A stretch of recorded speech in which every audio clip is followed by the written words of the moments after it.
Ketua Umum Partai Politik Koalisi Indonesia Maju pendukung Prabowo Subianto hadiri Rakernas Projo. Ketua Umum PAN Zulkifli Hasan, ada juga Ketua Umum Partai Demokrat Agus Harimurti Yudhoyono, Ketua Umum Partai Golkar Airlangga Hartarto, dan Ketua Umum PBB Yusril Iza Mahendra duduk di barisan paling depan. Sementara Prabowo Subianto tak hadir, Gerindra diwakili Sekjen Ahmad Muzani dan sejumlah petinggi lainnya Partai Gerindra.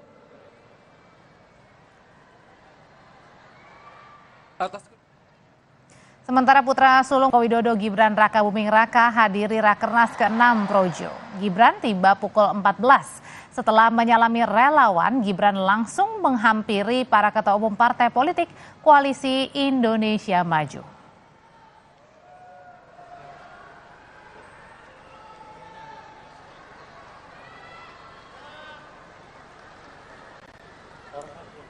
Sekjen PDI Perjuangan Hasso